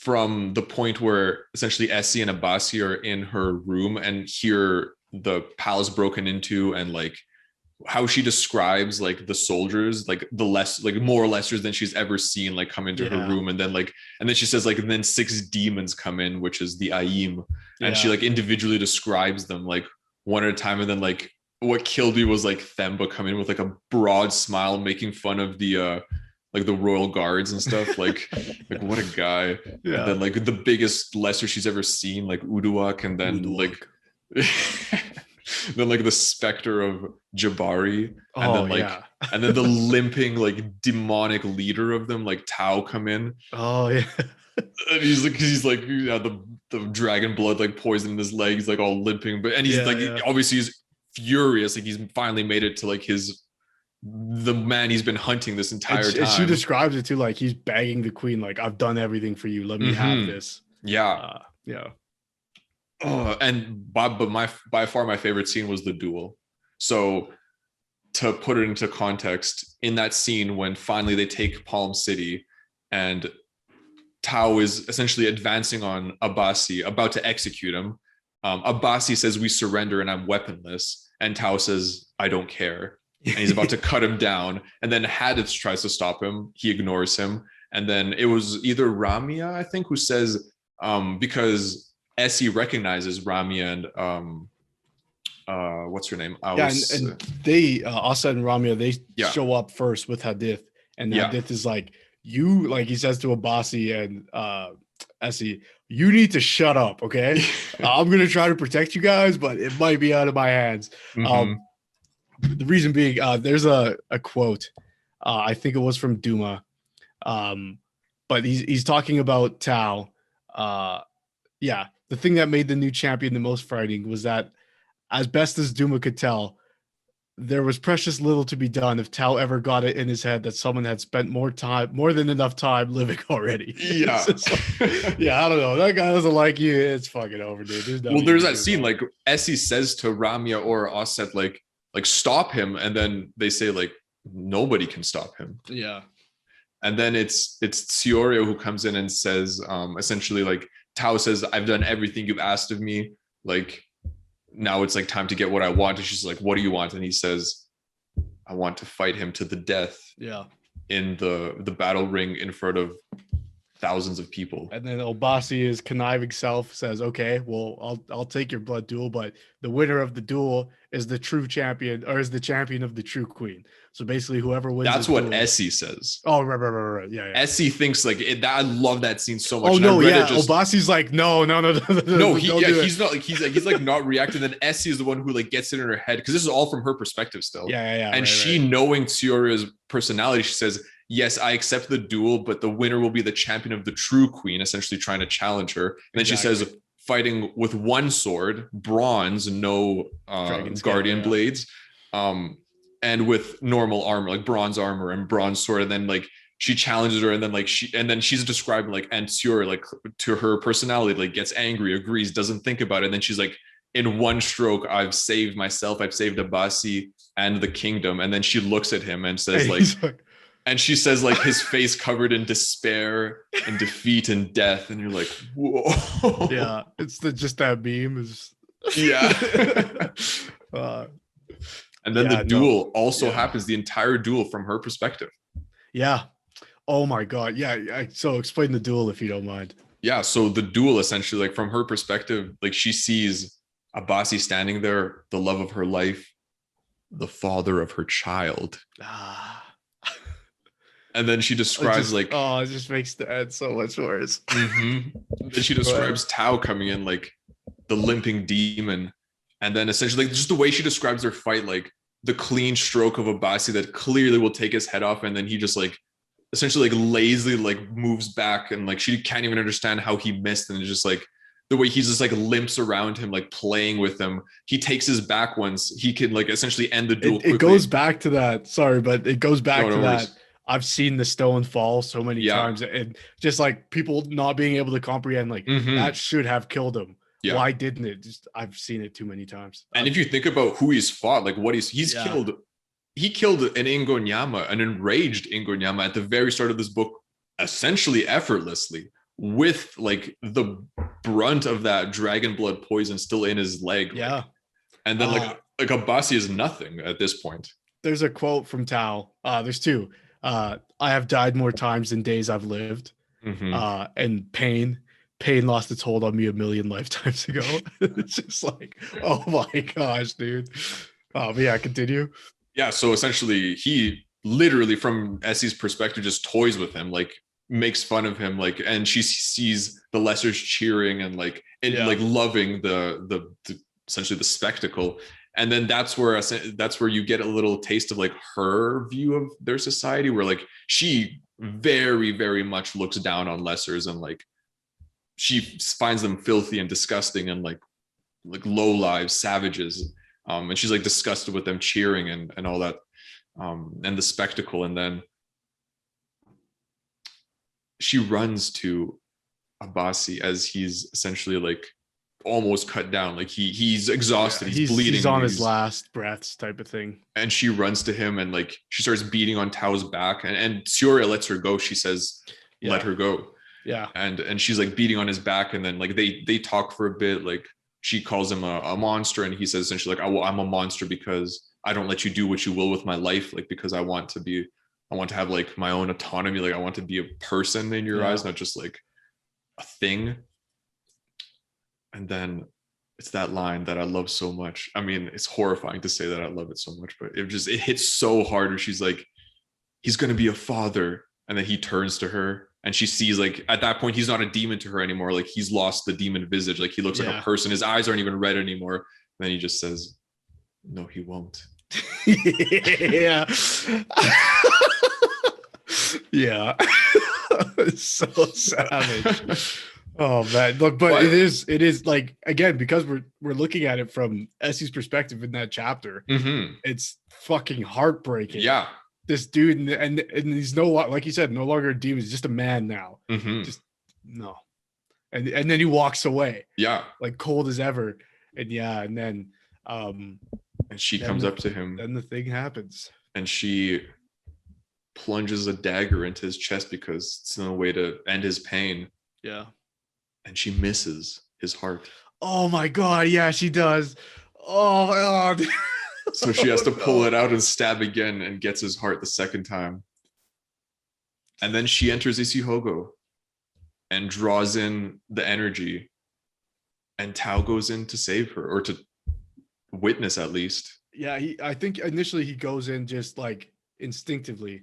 Well, he says like he heard her, and then like I think he like heard the reaction of the crowd or something, and then he understood what she had done, and he says like, although it's too late, like he entered Isihogo to try and protect her.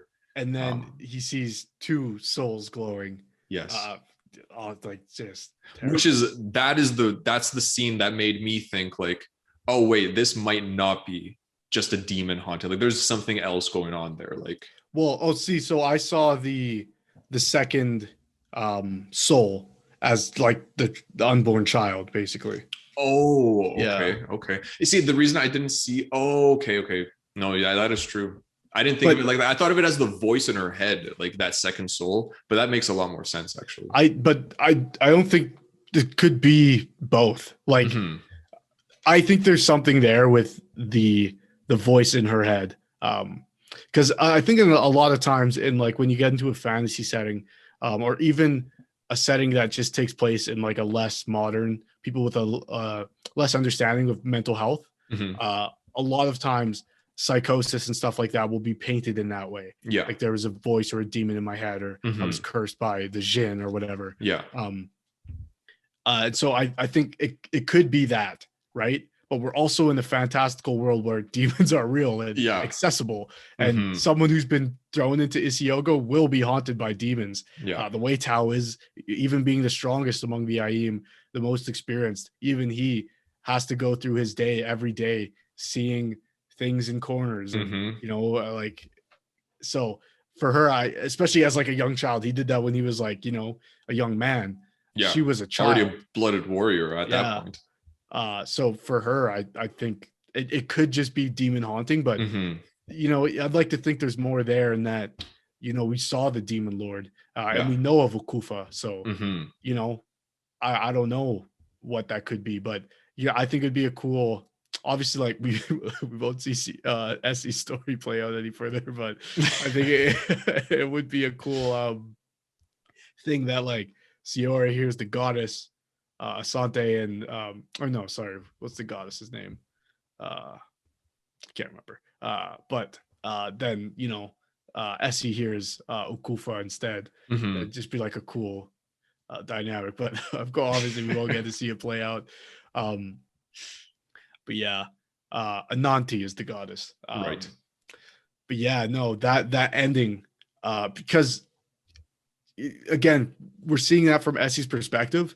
And like while I was listening to it, I was like, man, where does this character go from here? Like, this is awful. And like, do I have to be worried about the son of Obasio Dilly now coming for revenge on Tao? Like, God, this cycle never ends. And then it's over. The cycle is ended just then and there.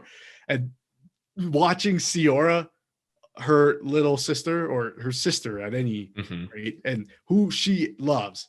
And in the previous scene where they're in the chamber, Abasi says to Essie, you have to keep pretending that you love your sister. Yeah. Because that'll keep you alive. And that's what he wants, right? He loves her. So he's like, you need to stay safe for you, for my child that's in you. Like, just go with it. This is it for me. Yeah. But you can still, you know, you just have to do this one thing. And we know Siora loves her sister. Like, there's no feint in that, you know what I mean? And to see her have to watch that happen, it's fucking terrible. Yeah, I think there's a blast that happens, right? Siora, I think, blasts like a wave of enervation or something because it hits Tao as he's watching Essie, you know, suffer the demon death, basically. Yeah, it's really messed up. Very messed up. And we didn't mention the other, like the true ending, including the Zadine. Right. So just to like quickly summarize, essentially, we talked about Kana and his father's execution. Oh yeah, we totally skipped over that whole. There is actually, oh my God, there's just so much in this book. Like we've already been going for like 2 hours.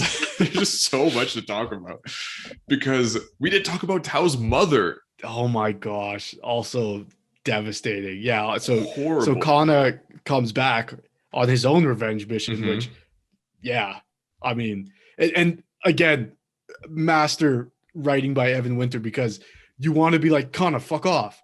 But we just went through Rage of Dragons. Tao did the exact same thing. Yep. Well, who are we to judge Kana's revenge tour, right? I mean, some of his methods are a little bit unsavory or, you know, a little less, you know, targeted, but he comes from a society that's how they do battle, you know? Well, even Tao himself says, like, if it were me, I would go directly for like my own home. Like, that's what I would do. Yeah. And there's that scene where he like realizes what's happening and he starts hauling ass there and he's still too late. And he comes on, Well, it was rows upon rows of people with their hands tied together or cut off and tied together. Yeah. Just to reach like a pile of bodies upon the top of which was Tao's stepfather, right, or his mother's husband, holding the head of his half sister by the hair. And then one of the most heart-wrenching moments of that was like Tao's watching this, he's breaking, and then he hears like Tao, the question, and then he says like the only thing that brought him, like what brought him back from that moment was like he knew how his mother said his name, And Yeah. that was, then he finds his mother, and his mother had her kind of gouged his mother's eyes out after witnessing the death of her daughter. Yeah. Yeah. After. Yeah. So the last thing she witnessed was her her daughter's execution. And then she listened to her husband die. Yeah. Over the course of a day or two. Yeah. Cause they like tied him up to everything, right? Yeah.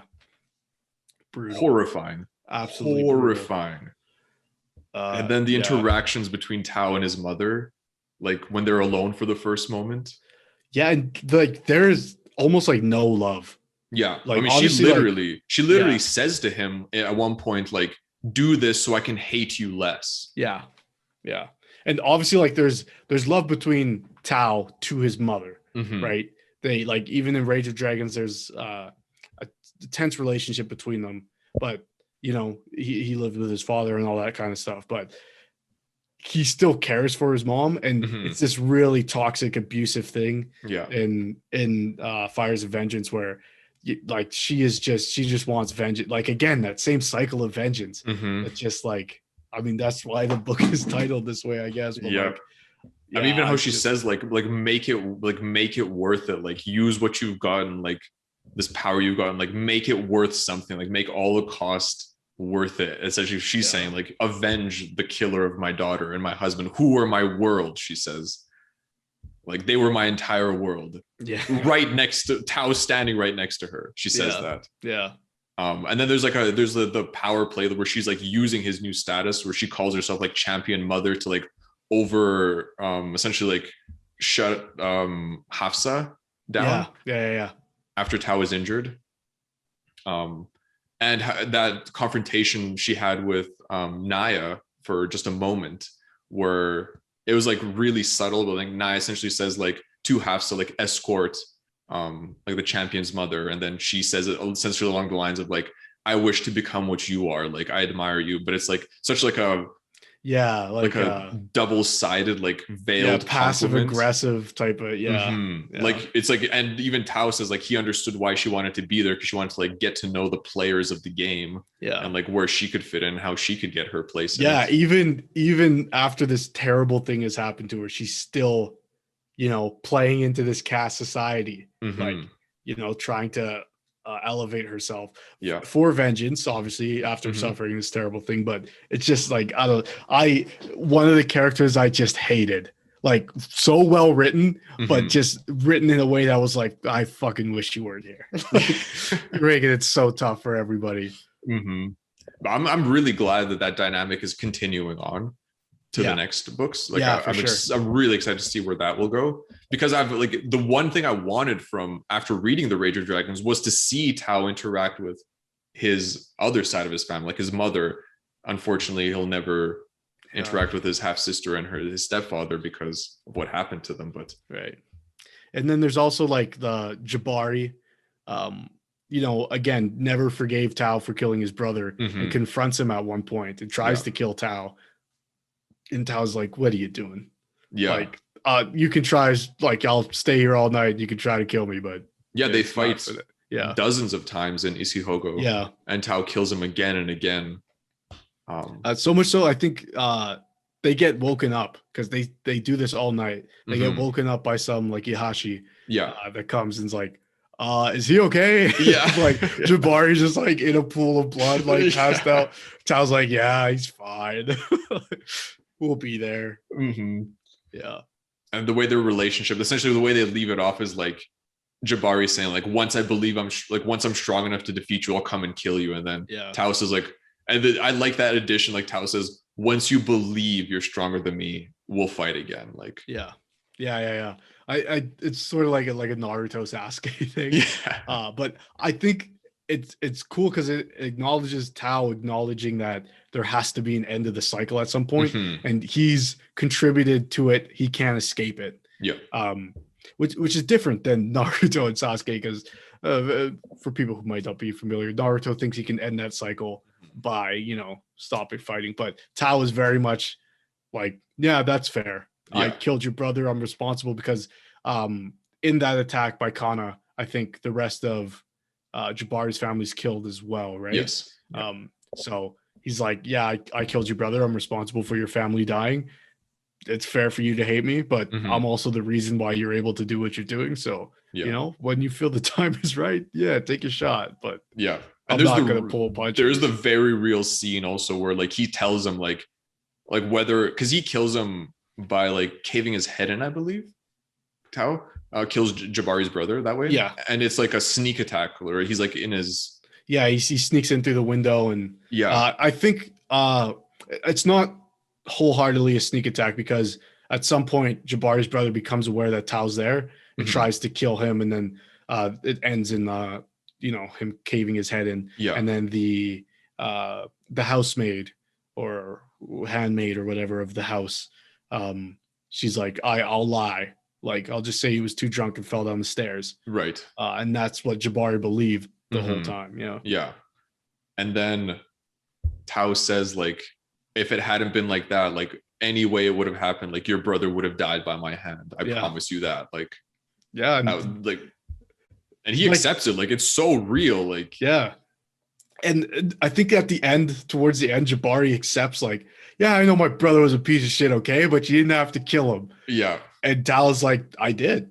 Like, Mm-hmm. he's responsible for my dad's death. He killed that family. Mm-hmm. Yeah, he was an awful human being. So I don't care if you're upset about it. Yeah. Like, if you feel the need to fight me, fight me. But like, nah, I'm not gonna say I regret anything. Mm-hmm. Yeah. And then the other major plot point that happens there with Kana is he succeeds in regrouping the alliance of the Zidane tribes. Right. And once the battle for Palm City is over, actually during the duel between not Jabari, Abasi and Tao, the queen finds out that Kana is leading an army towards them. And Right. he has forced General BC, I believe his name was, to pull back. Yeah. So I think General Beast is the guy. They have to convince him to get on the Queen's side. And Yeah, he teams essentially he up was with, always just like in the background, like and he's like a both war hero. sides. Yeah, Yeah. he's like an honorable general who's always been loyal and like led Yeah. I armies with. think there's a point where like Hadith is like, he's our most decorated war hero, Tao. What the fuck were you doing at school, man? Like, how do you not know this? But Yeah. he pulls up with, I wrote down the line. I can't see if but he says something to Ciora, and he goes, "My queen." Like, I think it's like the first time they met, and he's like, uh, the rumors of your great beauty Mhm. can't do any decency to the truth," type of Yeah. thing. And I was like, "Oh, I wrote it down like in my phone when I was reading it the first time." I was like, "Yo, that's smooth as hell." This motherfucker And came then up. Tao was immediately like angry about it. Yeah. Oh yeah, we didn't touch on that either. There's Yes. definitely like, and it's so interesting in that the Rage of Dragons ends obviously with the love of Tao's life Mm-hmm. dying tragically in front of him to save him Yep. and the others. Um, and the first sort of part of this book is him, grieving. Mm-hmm. So much so that like when he first meets Hafsa, uh, he's like, yeah, she had Zuri's eyes. And a lot of people he meets, he's putting their like Zuri's features onto them, Mm-hmm. and it's such like a subtle way by Evan Winter to, tell us that Tao's grieving without him having to come out and say it every, Yeah. chapter. But it's Mm-hmm. just like, oh yeah, Zuri would have done this, or she had Zuri's eyes, or that reminded him of Zuri when she did this, and it's just Yeah. such like a every time it's brought up, it's just another like, oh yeah, Mm-hmm. that happened. Like, they're even there where she died. They go back to yeah, that place where it happened, and like every time, because the queen, essentially you get the feeling that you don't get the feeling, it's very much shown that like the queen is the one that wants her champion to be her lover, like right. she wants to imitate Queen Taifa. Yeah, Or yeah, she essentially wants like that model, and she says like multiple times, even at one point she says like they can be our example, but they don't have to be like our template type. Like we don't have to right. like, walk in their steps exactly. Like we can take our time, and like Tao's like never really understanding it. Yeah, and Naya anytime even it's sort warns of him about it at one point. He's like, yeah, she's like, you can't be chilling in a room. Like she like worships Queen Defa. Like, mm-hmm. keep your distance, man. Yeah. And he's like, what? He's like What are you talking completely about? every Yeah. time it sort of like gets mentioned, he goes back to Zuri, like his mind goes back to her, and like he feels the guilt and he feels like he's betraying her by like even thinking of Exactly. like Yeah. possibly like having something else with somebody else, like to the point where like it takes all these horrifying events to like bring them together, Yeah. where they essentially have that conversation on the balcony of her palace and on the sofa, if you remember that. Yeah. It's on that long chair. You mean the sofa? Yeah, sure. Yeah, it's so good. Yeah, and then they do essentially affirm their feelings for each other right at the end of the book, Yeah. where Tao says like, essentially she says she's asking too much from him, and then he essentially blurts out like I can't do it, like I can't lose you, like yeah. I can't go through that again, like nothing terrifies me more than that possibility right now. And then she's like essentially silent, and then he climbs. Okay, so that is the very end. He climbs to the top of that mountain to try and get a view of the armies that have combined. So General BC's 3 rages have combined with uh, Grand General Buhari's 1.5 to 2 rages. Right. And then Tao goes up the mountain instead of confronting, because he wants to confront BC because of, first of all, his comments to the queen, and then like his dismissal of Tao as champion and stuff. And then he's like, Hadith sends him up to scout. Yeah, that's right. Yeah. So Tao goes up with Queen Tesoria and Rami and Osset. Is her name Osset? Osset, yeah. Osset, yeah. So the 4 of them climb up that mountain, and then at the top of it, he sees like the view. He sees like Palm City in the distance. He sees the mountains and like up, and then he sees the army of the Zadine coming, like, and he sees that it's like massive, like 5 times larger than their rages, which is like, I think a rage is 10,000 soldiers or something like that. Yeah. So they have like close to 100,000 Zadine coming for them.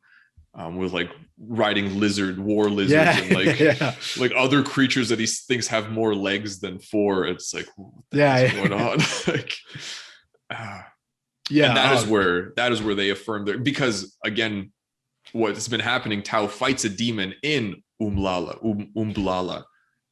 But there's also a point where he fights a demon before. He fights one, because there's the scene where he sees one in the queen's tent. Exactly, yeah. And he says, like, she says, do you see one here now? And he says, yes. Where? Yeah. Like, behind you. And then she turns and says, champion, we see it too. Yeah. And then that's where they fight the first demon, or the second demon for Tao. And she entreats it. She does, yeah. Yeah. Yeah. And they managed to kill it. So again, going back to like playing out the different levels of reality, right? Mm-hmm. Like there's no confirmation. Yeah. Because Elsa and Rami are there in that scene too, and they don't.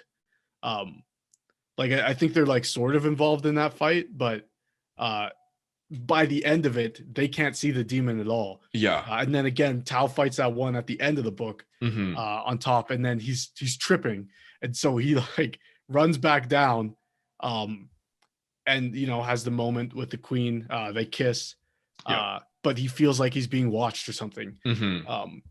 And that's when we get the reveal that there's this group of not Hedeni, but there's a shaman and 2 Zadine who have been following them the whole time. Reason being is because once they went on to scout Kerem, I think they found a dead Ihashi and a bag of goods, and it was one of those things where like I read it, or like when I was listening to it, I was like, okay, I wonder if that'll come back up.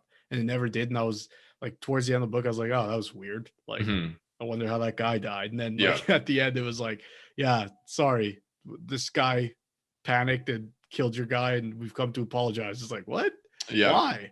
And they have very broken, we'll call it English, but whatever language it is, the Omehi are speaking, the Zadine can't speak it as well. So it's very broken. And they're trying to explain. And basically the conversation boils down to, like, why are you coming here? Like, why, like, you killed our guy, but like, we're at war. That's not, and he says, no, we've come because we need to unite. Like, this is dumb. The guys like him will come, and they point at Tao. And Siora's like, what do you mean like him? It's like him, but with silver skin. Obviously like referencing the call.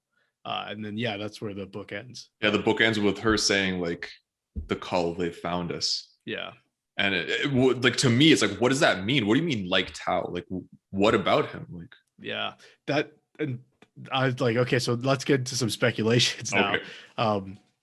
But I also want to, before we do, again, going back to the Zuri and Siori, Mhm. sort of like Tao trying to balance his feelings for both of them.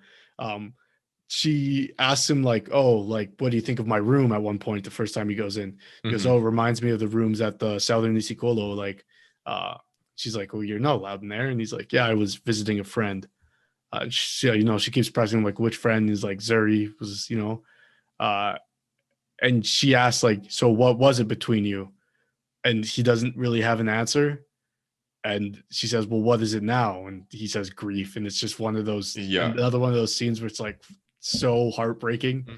Like him, like having for the first time to actually address the way he's feeling besides just being killing people as Yeah. a response. He's got to like, there's nothing he can do about it now. She was killed on her own accord because she wanted to. Like he can be Mhm. mad at Obasio Dilly for making that situation, Yeah. but he can't go kill the dragon. Like, Mhm. yeah, and again, he acknowledges that to the dragon, like it's not your fault, type of thing. Yeah. But yeah, let's get into our speculations for what's coming. Yep. Um, yeah, So so I just would like to say, I think there is a potential. I don't know if it's like official or not, but I've seen a potential title for the third book. ooh, okay, So on Goodreads, I think it's listed as um, either the Lord of Demons or the Demon Lord. ooh, like that, Yeah. like that a lot. Yeah, So I don't know. Like, I honestly, the Cull have been so like shrouded in mystery that I have like no, I don't even know what to speculate about them. Like silver skinned beings, like just given the way these two books have unfolded, I think whatever assumptions we have, we can essentially just throw those out because they're misdirections, if anything. Um, but like the fact that they've landed on Zeta, and are fighting the Zadine on, I guess, some other side of the continent or right. this area. Like essentially, the Zadine are fighting now on two fronts. Um, Very interesting. Yeah, so we do get a little bit about the call Mm-hmm. in the stories that Siori's telling Tao. Yeah. But all we get is that they were like servants of Okufa, who Mm-hmm. was by the goddess imprisoned in this Yogo, but then sort of broke free.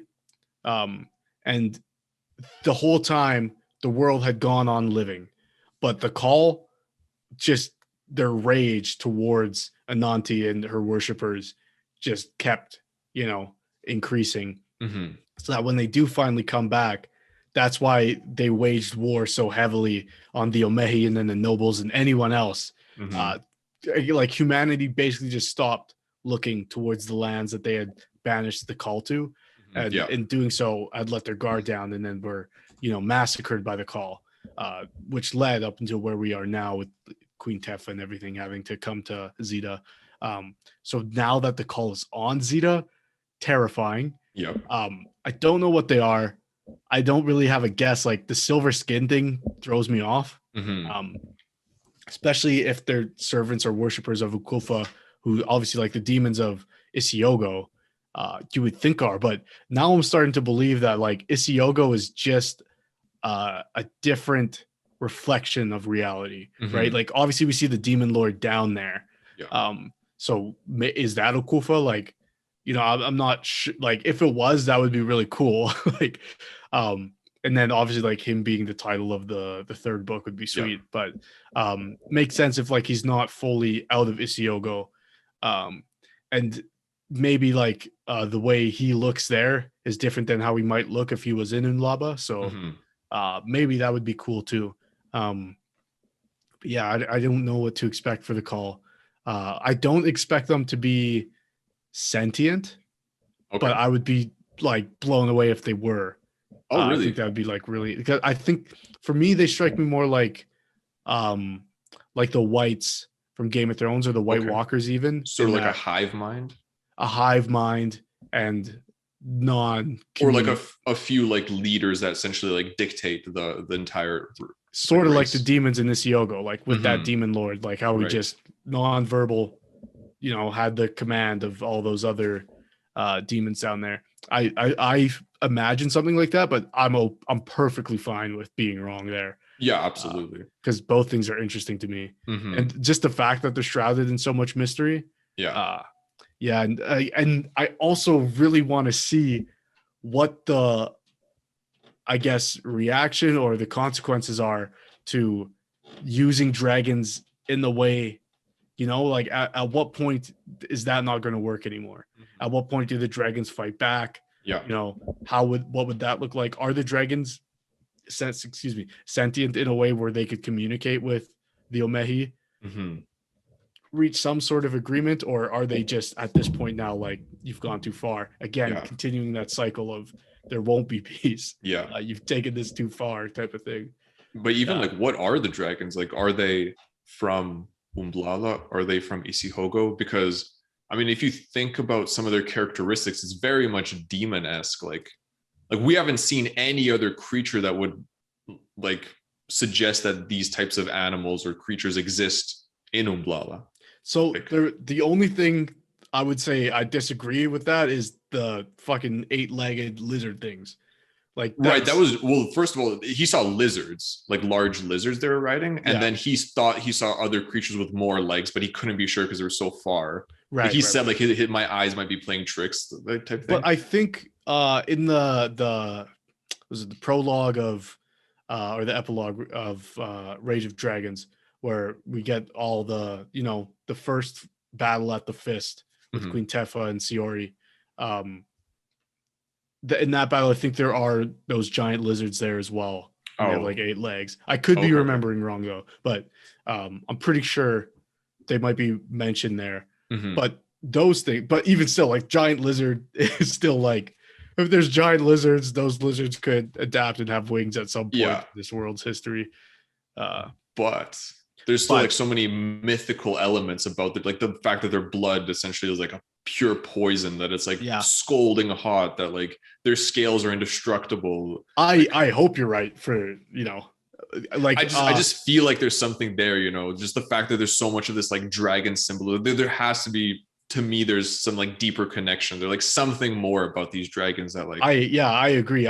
So like we've both played Dragon Age, right? You know how dragons in that world, or at least some of the ones we see, they're not monsters, they're demons, they're archlord demons. I'm more interested if that's the case, like if the dragons were brought out of Isiyogo and into the world. But in saying that, if a dragon can come from Isiyogo into Unlaba, then so can other demons, and maybe that's what's happening to Tau. Maybe people going into Isiyogo without pulling power, the way the Aim are doing, maybe that's weakening some sort of veil between these two worlds, right? That was Naya's theory.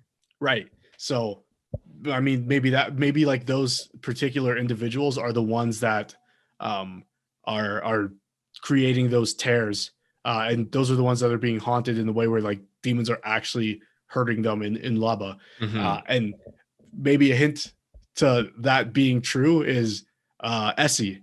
Like she's not able to, she's not gifted, right? So her going into Isiyogo is the same as like Tau going into Isiyogo.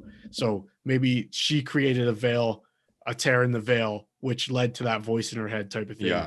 And her being haunted. So I'm super fucking interested to see what happens. Literally cannot, like, I don't know if you know that meme where it's like the guy that like eats the cake super fast is like, more. Like, that's how I felt with this. I'm like, where's book 3? I know. I was going to Evan Winter's like website. It's like hasn't been updated. And I'm like, fuck, like I'm trying to find anything. But I mean, I'm excited now. I didn't know that the third book had a potential title. I saw it on Goodreads, so that could be completely wrong. It could be like a fan made post. I don't even use Goodreads like that, so I could be completely wrong. But once I did look up like the burning, and it was like book 3, like I think it was the Demon Lord, or no, the Lord of Demons. I think it was called the Lord of Demons. But that could just be like a complete error. You know what? I'm super excited also just for the cover. Like I Yeah. feel like a lot of fantasy books have very like generic covers. It's Yeah. like it's a ranger, A dude you know, with a sword on his back. yeah, it's a cloaked dude with a sword. You Mhm. know, these covers are fucking incredible. Like Fantastic. I want just like a fucking print of the Rage of Mhm. Dragons, like no text or anything, just that. And where was it? Is it in Palm City at the end of this book where he describes this sculpture, which is like exactly the cover of the Rage of Dragons. So Yeah. I'm waiting for the next book to be like, where is this thing? Yeah. Like I'm so excited to find out. But yeah, also anything else you want to see from the sequel? I don't know, man. Like, I'm just excited to see the more like character interactions with everybody. That's still like, I want to see how his relationship with Sioria like now evolves now that they're like officially open, and like how his mother reacts to that, like how the Aim react to that. I mean, I'm sure there'll be the Aim will be supportive, and like his mother will see like, you know, moves in there. What else am I super excited for? I mean, yeah, obviously the fact that we have an imminent battle that will likely start the book with like Kana coming for his revenge and Tao now knowing that he has a much greater enemy waiting for him. So like, I don't know.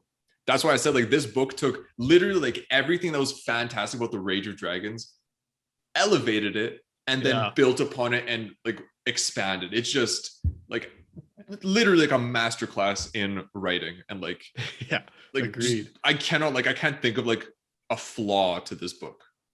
Straight up, yeah. The only one thing that bugged me throughout was like, how come they never brought up that dude who had his head smashed? And then at the end, it's like, hey, remember this? I'm like, oh fuck, perfect. The only other thing I think you've nailed on all the things I'm also excited for.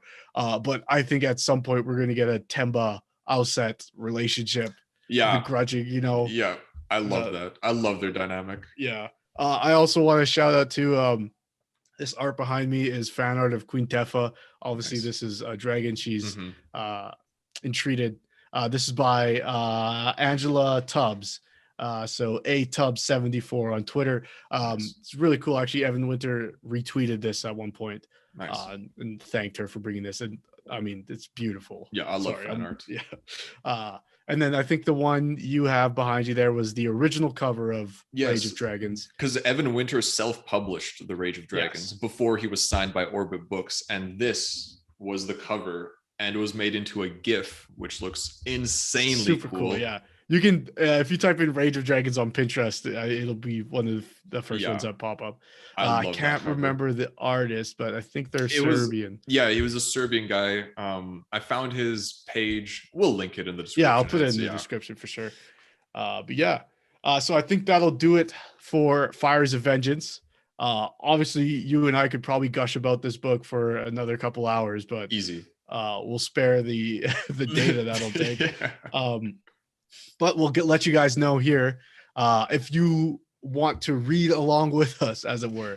The next book we're going to be doing is The Sword of Kaigen. Am I saying that right? Yes. So I've got that all ready to go. Unfortunately, we can't do the next Burning book because it hasn't come out yet. But I mean, as soon as it does, that's the first thing we're doing. Yeah, we'll drop everything to do that. So The Sword of Kaigen is the next one we'll be doing. So we do episode of Ruminations once a month. So you have a month to read it before we put out our next one. And also check out our podcast every Tuesday, The Lords of Lore, where we shoot the shit about some fantasy thing we're talking about. We're doing D&D classes right now. Super fun. We're going to be playing a live game of D&D, not live, but live to tape. Also check out Unabashed, where I have a one-on-one interview, much like this, with somebody of some things I haven't heard of, or maybe I have, dig into a little deeper into why that person loves it. So that'll do it for us. I'm Matt. I'm Luka. And we are the Lords of Lore.